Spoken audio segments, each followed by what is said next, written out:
Every single person that comes to personalized fitness is different. Therefore, every program that we do is different. And I have told you before that everybody comes to us for the same reason. That's the first podcast I ever did. Everybody comes to work out for the same exact reason. That is, they're looking to make themselves feel better about being themselves or reach what we call their level of wellness. But there's also another common trait, especially with resistance training, that everybody experiences. That is holding your breath. Yeah, I'm sure you've noticed it if you've worked out before, and you've probably been told by your trainer to breathe. Well, did you know that this is actually a safety response that your body does? But it's one that we should fight. Covering the Valsalva Maneuver today on the Personal Edge Fitness Podcast.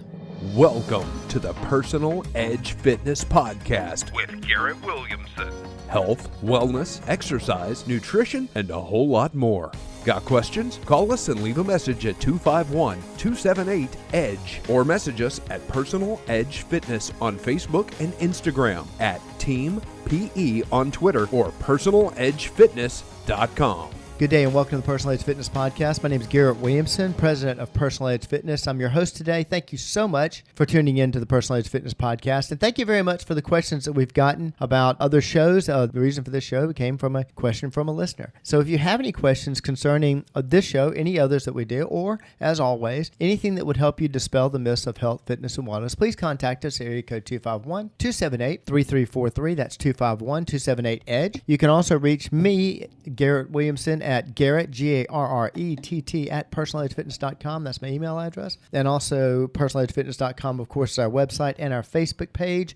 Hit me up on at Team PE if you're interested on Twitter. And I'd love to handle your questions. I can't believe all these years have gone by and all these episodes have gone by and I've never covered this particular topic. But I had a client ask me about why do I have to, they feel so bad that why do I have to constantly remind them to breathe when they're exercising? Why do they hold their breath? Really thought something was wrong with them. And I began to think about it. That's something that a trainer, especially trainers that have a degree in the field and know what's going on, are constantly reminding clients to breathe. And I have seen quote unquote trainers, and this is typically weekend certified trainers that don't have a background in exercise physiology, get mad at clients. I told you to breathe. Breathe. You need to breathe. You need to breathe. I've told you to breathe. What they don't understand is what exercise physiologists understand. This is a natural response that the body has. There's a name for it. This is something we discovered years ago. This is called the Valsalva Maneuver. Now, the Valsalva Maneuver was named after an Italian anatomist, Antonio Mario Valsalva. I had to go look that up. I was always curious where that name came from. But Valsalva Maneuver involves taking a breath and holding it, and then you're actually holding your breath the entire time. But in this maneuver, though you may not realize it, you're exhaling while keeping your mouth and nose closed. So you are, in essence, holding your breath, but you're trying to exhale while holding your mouth and nose closed. And what that does, that causes a buildup of pressure in the chest cavity and actually helps stabilize your spine. But by doing that, you can actually garner a bit more strength. And the other thing that it does is it shuts down the lung function. Obviously, because you're holding your breath, you're doing some exhaling, but you're not really doing a whole lot of expanding and contracting of the lungs, which requires a lot of energy, and your body knows this. But you do this automatically. A lot of my clients feel so bad because I have to constantly tell them to breathe.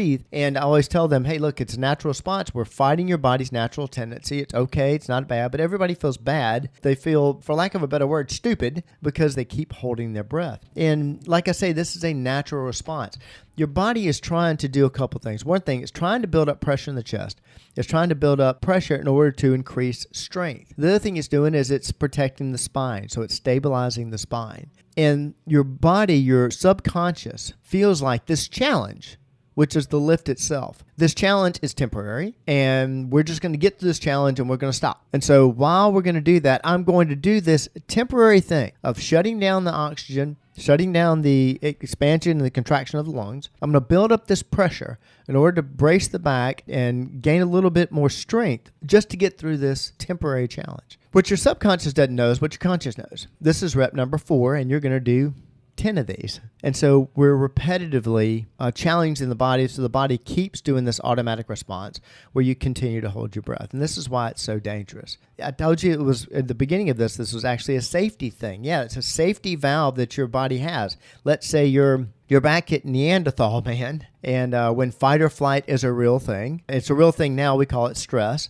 But fight or flight, basically you see an animal that's going to attack you, and either you're going to fight it or you're going to run. And so those automatic responses happen. Well, these automatic responses, let's say there's a heavy rock on your foot, you've got to lift it off. Well, that Valsalva maneuver is there to support you and actually gain strength so you can get through this very short adversity. In lifting, that's not the case. This is a controlled environment, even though it may be a heavy or challenging lift that you're doing, but you're in a controlled environment. And so you're not in this, fight or flight status. You're not in this temporary, I've got this major challenge that I have to get through. And so we need to learn to control that because we still have that mammalian brain, that prehistoric, I shouldn't say prehistoric, but George Carlin called it reptilian brain. We still have those automatic responses there. So your body is going to, when you're doing a heavy lift, it's going to shut off oxygen and engage the Valsalva maneuver. Why is this so dangerous? Why am I even bringing this up? Well, a couple of things. By shutting off the oxygen, you're actually cutting off blood going to the circulation, which inhibits muscle growth. That's one thing. But far more important, the negative effects of Valsalva maneuver far outweigh the positive effects of this, because what is happening is you're causing a sudden increase in the pressure in your body, which can cause a severe drop in blood pressure. This is why when you do a heavy lift like that and you're engaging in the Valsalva maneuver, you're holding your breath, you will actually sometimes be dizzy or lightheaded afterwards.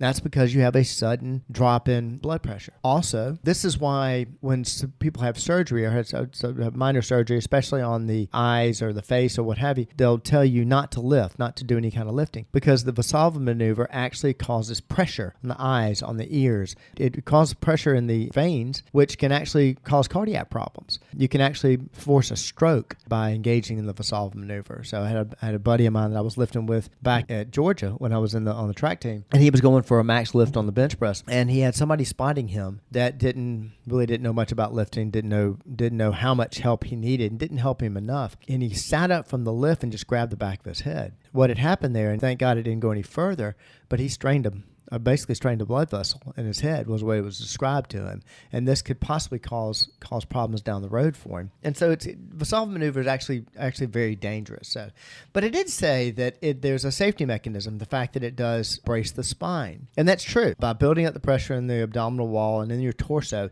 you're actually forcing pressure and you're stabilizing that spine. Well, there's another way to do that, much, much safer. And actually, by practicing this technique, you can start training yourself to react sort of like a Pavlov's dog. If you know the story of Pavlov's dog, Pavlov taught his dog to salivate when he rang a bell by ringing a bell every time he put food out. And you can teach yourself that, or you can train yourself that every time you go to lift. If you constantly practice this breathing technique, you can train yourself like Pavlov's dog and start every time you go to lift, you start breathing like this. But in order to protect the spine, there's something known as abdominal bracing. And what happens is, think about in a lift. Typically, when we're giving somebody a breathing pattern, when they're lifting, we're telling them to exhale on the exertion. Because you actually, when you do the Valsalva maneuver, you are, like I said earlier, though you're not really breathing, you're holding your breath, but you are exhaling. You're exhaling it with a closed mouth and a closed nose. So you're typically on the exertion, or the positive of the exercise, the concentric contraction, you're typically exhaling anyway. Just open the mouth, open the nose, and exhale that way. But as you exhale, tighten your abdominals. So it's like if you think about belly breathing, it is the breathing out on belly breathing. But when you breathe out, you're actually tightening your abdominals at the same time. If you practice this right now, you'll notice that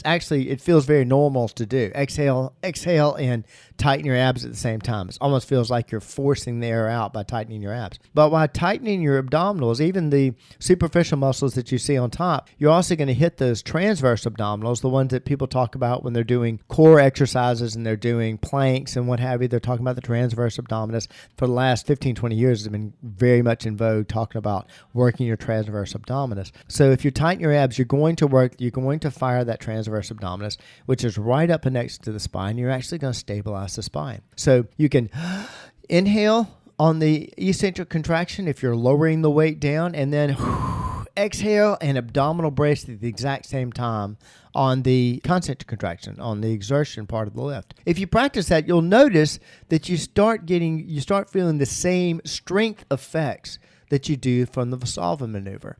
It's just much safer. Though you're causing pressure in the abdominals, you're not causing pressure in the veins. You're not causing pressure on the eyes, on the ears, or what have you, because you're relieving pressure by exhaling.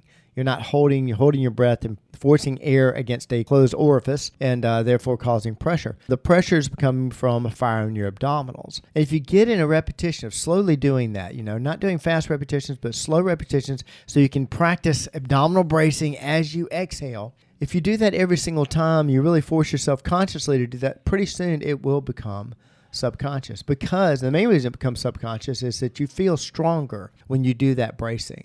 In any kind of lift. Doesn't matter if it's a lat pull down, doesn't matter if it's a squat, doesn't matter the lift. Abdominal exercises. Abdominal bracing is extremely important. But the one thing I do get a bit irritated with, and I'm sorry to go negative on this, I happened to see this a few months ago when I was visiting somewhere and I was actually working out in a gym. And I always like working out in different facilities and seeing, different techniques, different equipment, different gyms. This is my business, so I love seeing the way people run things. And I have to tell you, people like to do people watching. I have a sick fascination with watching how quote-unquote trainers are working with people. And the reason I always use the quote-unquote is that every single trainer at Personal Edge Fitness has at least a bachelor's degree in the field of either exercise science, physiology, kinesiology, sport medicine, athletic training. I don't think anybody should be training that does not have a degree in the field. It is extremely dangerous, and the Valsalva Maneuver is just one example. But the thing that irritated me was I was actually watching a weekend certified trainer, because I actually asked them about it, watch them getting on to their client about not breathing,